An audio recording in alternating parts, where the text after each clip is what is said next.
It's great to welcome you back. We are continuing our studies of the book of Romans, and we're coming at this point to Romans chapter 13 and verse 8. Recall that the conversation Paul has been pursuing here has, of course, taken a very practical turn. The first 11 chapters of Romans are largely taken up with great theological themes, and as we've indicated now several times, it's been really Paul's desire to establish who the true people of God are, and to answer that question by saying they are the people who are of faith. Well, the reason that was such a burning issue was because, of course, in the first century church, and to some degree throughout Christian history, there's always been this question about whether people are somehow by birth or some other kind of purely human advantage better off before God than others. And of course, Paul has been hammering that point rather vigorously throughout our discussions here. There is no difference, he says in chapter 3. There's a similar circumstance for everybody. All have sinned and fall short of the glory of God, and all are freely justified by faith. And of course, therefore, it is by faith that we find ourselves in this position of being seed of Abraham, of being the people of God, of being the children of God, of being those who are the recipients of the promises that God has made to his people. And so the last part of Romans now is an attempt to say, okay, if that's the case, how does this work out as a practical matter? And of course, Paul has been dealing with this now in a very practical sort of way. It's interesting, not only the things that Paul talks about here, but the things he doesn't talk about.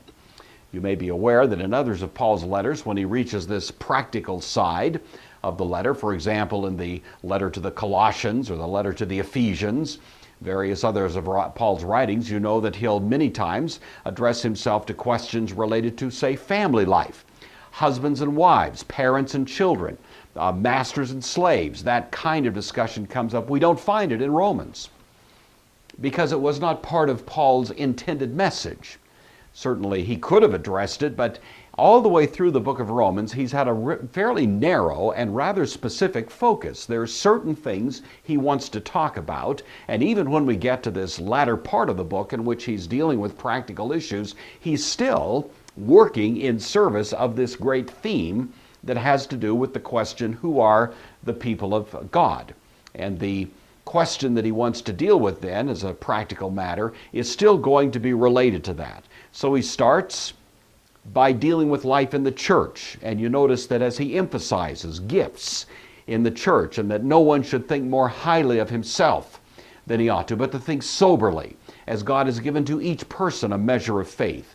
The entire purpose of that is to get these people to recognize that in the community of faith, everybody has something to contribute.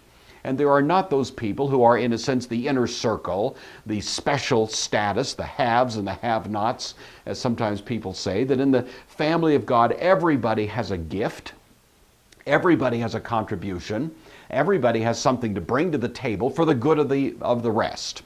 And Paul wants everyone to realize that, and especially as between the Jew and the Gentile elements in the Roman church, he wants them to be clear that everybody can contribute something meaningful, and that no one is to be despised or rejected or placed in some kind of second-class status. And so that's the first thing that Paul talks about, this notion of gifts in the church. From there, he talks about life in the community in general, that we should love each other with a genuineness, that the love should not be pretentious or hypocritical or duplicitous, that the love that we express for one another should be something that is heartfelt. And again, of course, you hear in the back of the discussion, in the back of Paul's mind, we can still imagine that he's thinking about this. He's wanting to say, especially to you who are Gentile Christians, that you should have a special regard and love for your Jewish brothers and sisters, and vice versa, that this is going to be the heart of the matter.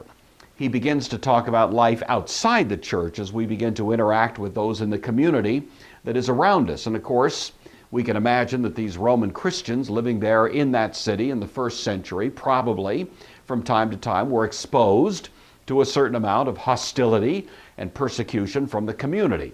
It was going to heat up a lot in the years to come. Paul writes this letter in the year 56. That's exactly 8 years prior to the great fire in Rome.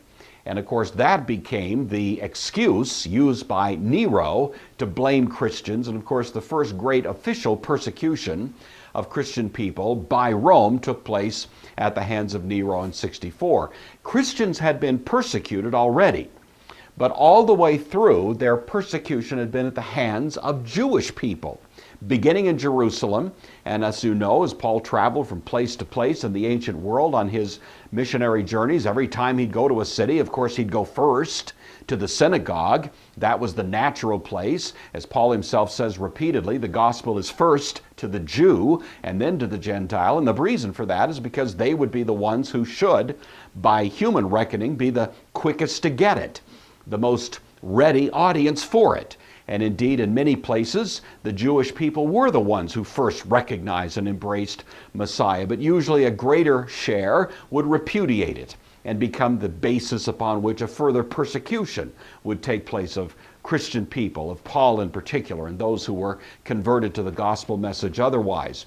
And so this persecution at the hands of Jewish people characterized the life of the church in those early years. But in 64, the table turns, and the official persecutor of the church shifts from the Jewish population to the Roman world. And indeed, the Jewish threat largely abated from this point on. And as you're probably aware, in the year 70 AD, the city of Jerusalem was utterly destroyed by the Romans. Titus was the Roman general there. He would be an emperor within the next few years. And he, of course, leveled the city of Jerusalem, burned the temple to the ground, hauled back to Rome much of the artifacts that were associated with the temple. And the city of Jerusalem was basically turned into a wasteland. And that also represented a huge assault on the status of Jewish people in the Roman world.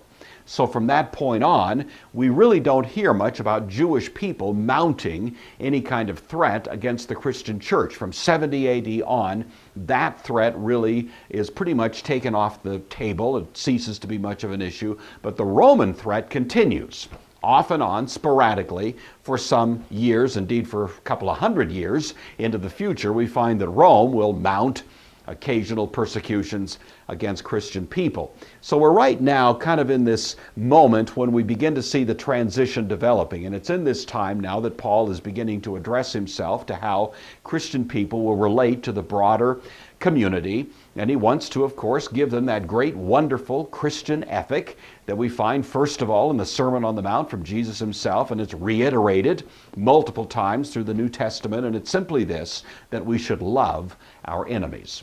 That when we find ourselves facing various kinds of hostility, abuse, injustice, persecution, that we should return good for evil. We should not be overcome by evil, but should overcome evil with good.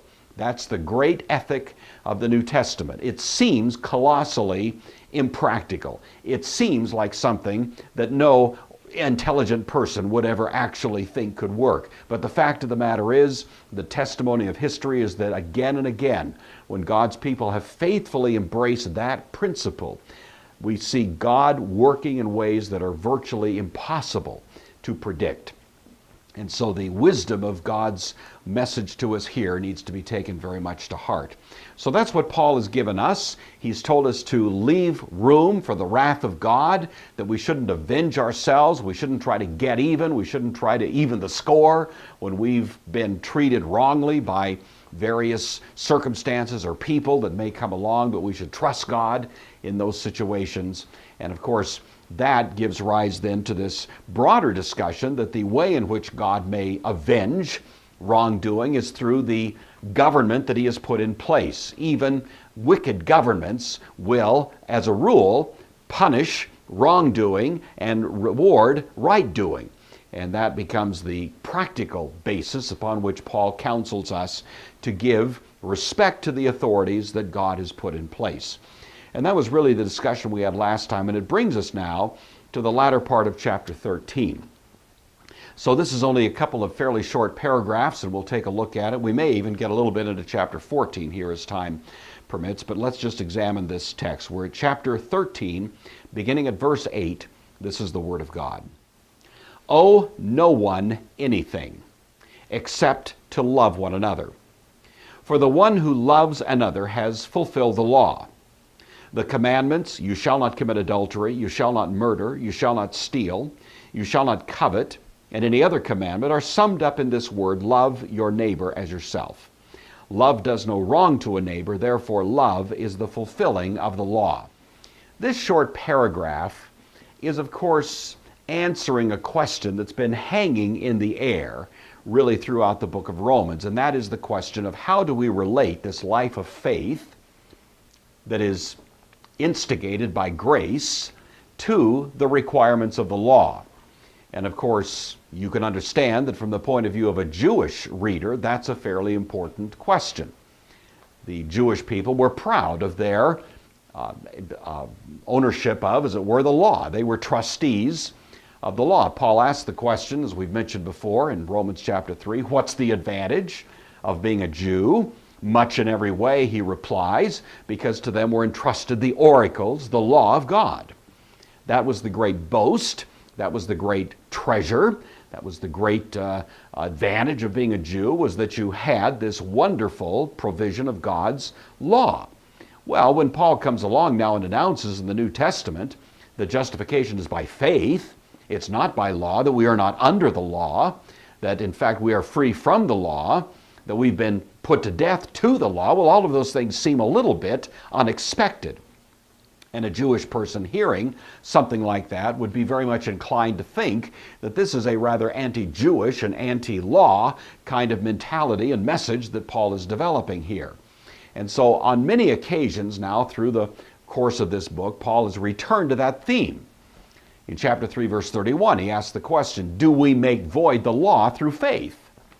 Does our faith somehow void out the importance of the law? And of course, Paul's answer there is absolutely in the negative. Not only do we not void out the faith, we actually establish it. Beginning in chapter 6, he asks the question, shall we sin?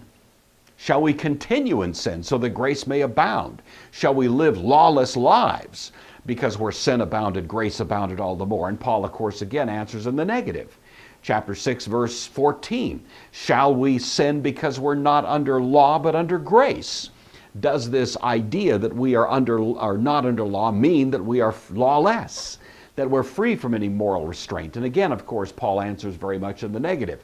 He says at that point, how can we who are, if we give ourselves to sin, then we become its slave. You recall the discussion we had along those lines at that time. In chapter 8, the first few verses, he says that as we walk after the Spirit, the substantial requirements of the law are met in us.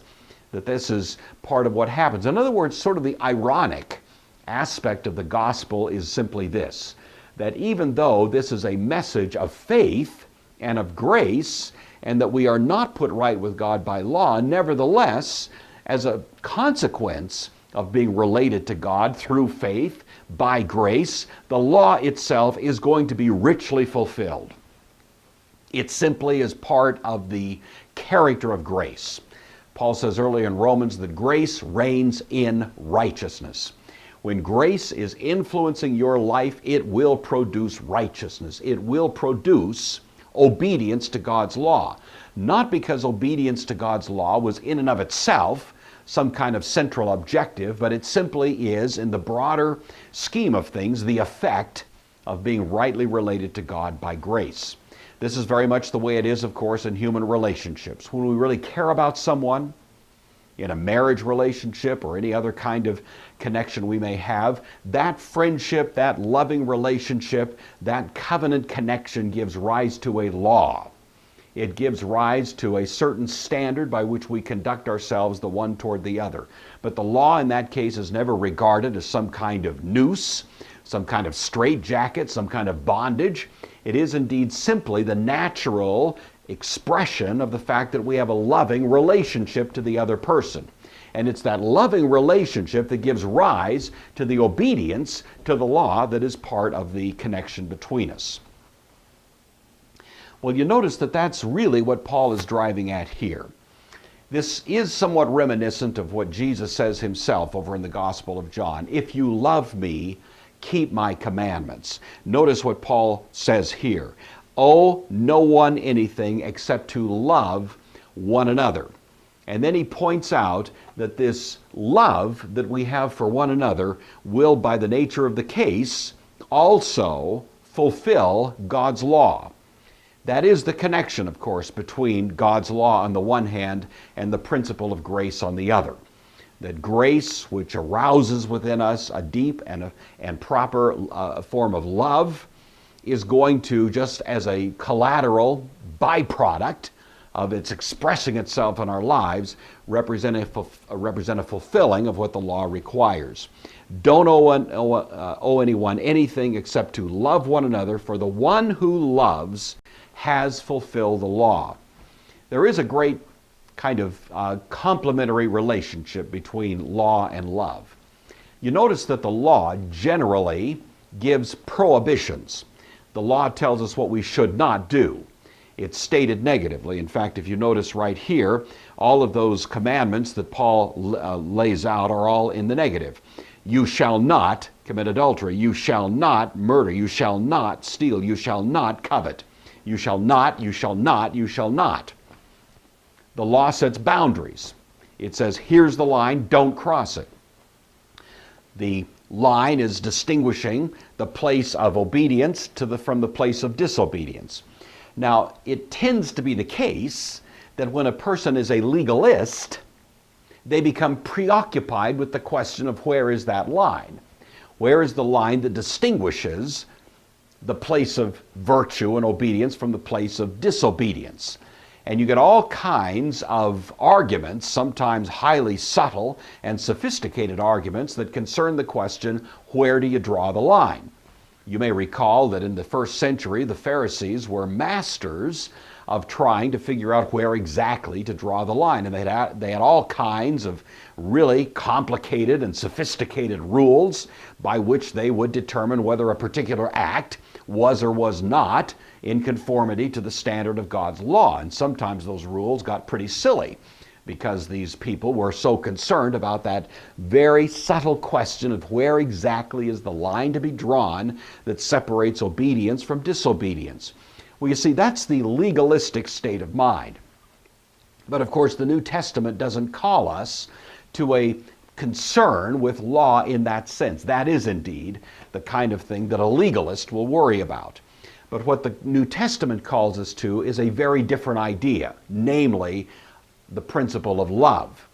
Now you notice that what Paul indicates here is that if you love the other, you will fulfill the law. But it's not because you're trying to fulfill the law as such. It's not because you're sort of preoccupied with the law in and of itself. Rather, it is that the nature of love is to do everything that the law requires and much more. And so the complementary relationship between law and love is simply this. While the law tells us what not to do, it impliedly points us in the direction of what we ought to do. If I look at this commandment, you shall not commit adultery. Well, we could become very preoccupied with what constitutes adultery and, how far can a person go and how close can a person get to an infraction of that law before they're actually guilty. But you see, the law of love points in the opposite direction. It is not so much concerned with how close to the line can I get, but how far from it can I get. It really states the principle in a positive direction. Rather than saying, thou shalt not commit adultery, it would say to a married person, how can I love my wife? How can I love my husband more?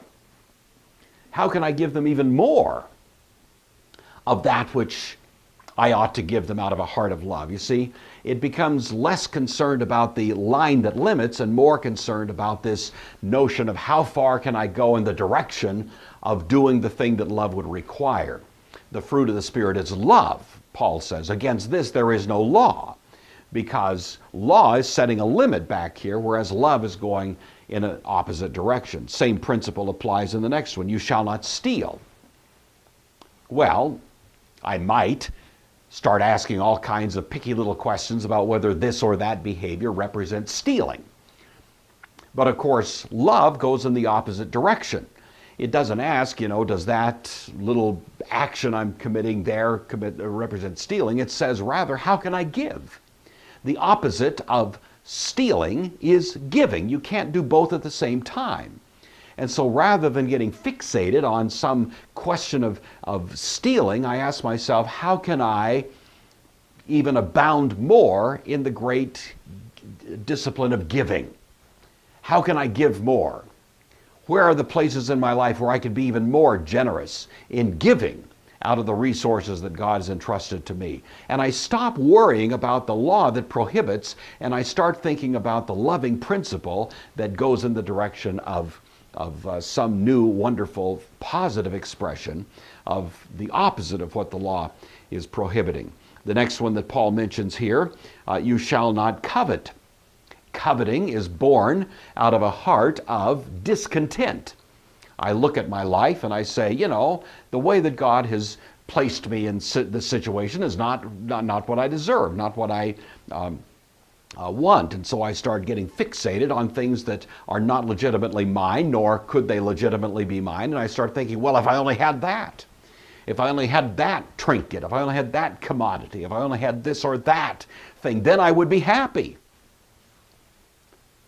And of course, then you start asking, well, does that represent coveting? And how close to coveting can I get? And you see, the answer to that is for the Christian to go in the opposite direction, to, rather than worrying about what may or may not be something out there that could make me happy, to come before God in this wonderful expression of gratefulness, expressing to Him my deep appreciation for all that He has given me, announcing to Him that by His grace and by His rich and lavish blessings in my life, I am content, and that there's nothing else that I could want that would make me more content than I already am. So if God does happen to give me some new thing, I can accept it with appreciation, but not a kind of resentful attitude because I felt like I should have had it anyway, you see.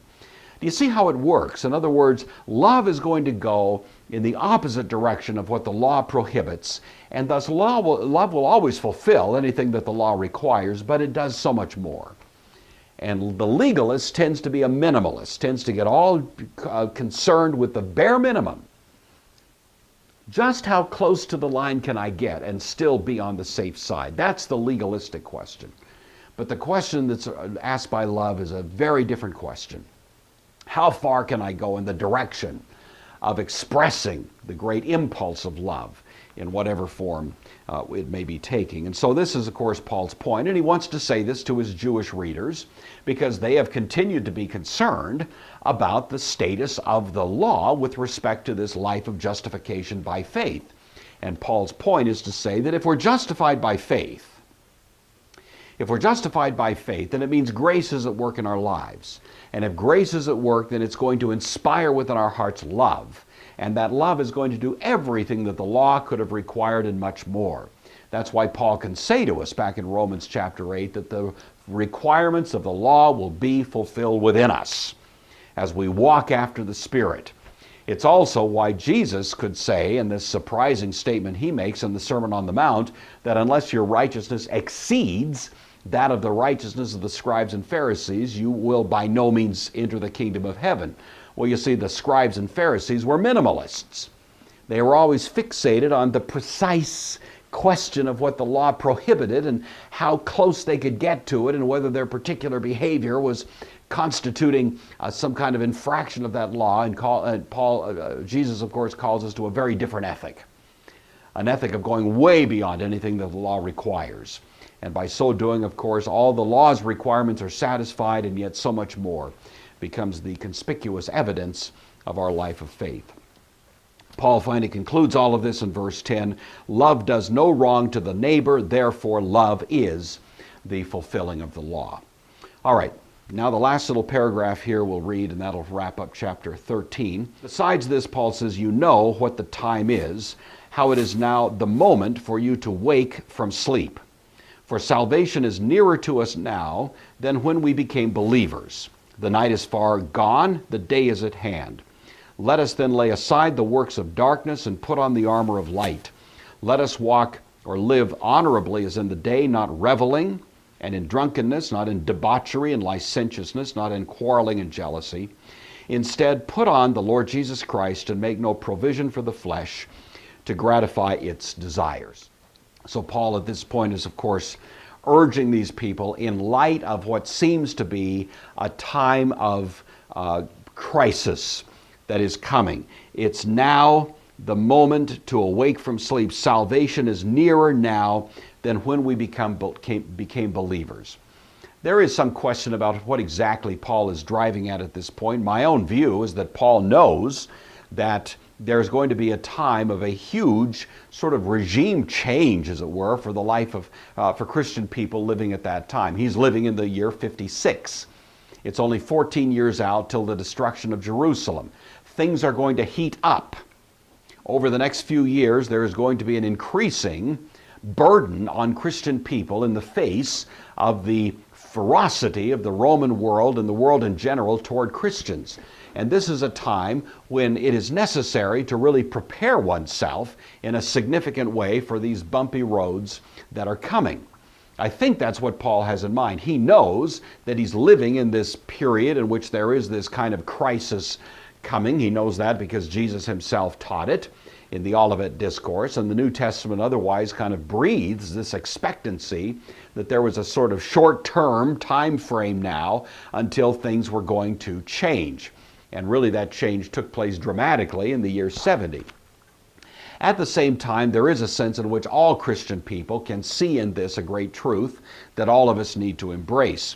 That we are always, you see, a little closer to that day than the day when we first believed. There's always a kind of sense in which the night is far spent, the day is at hand, and that we should embrace the ethic that Paul is describing for us here.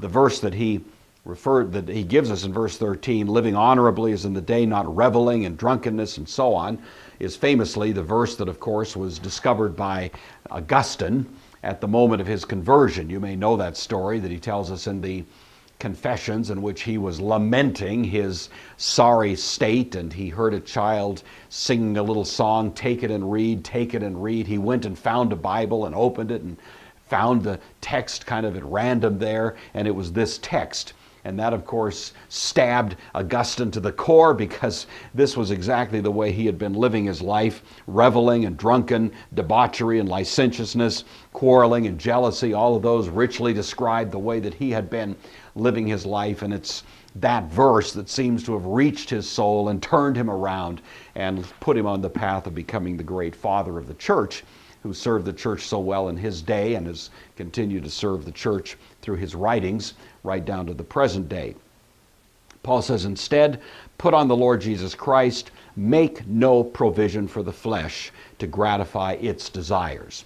You recall when we were talking about the flesh and the spirit back in Romans chapter 8, we made mention of this verse, that Paul calls us to make no provision for the flesh.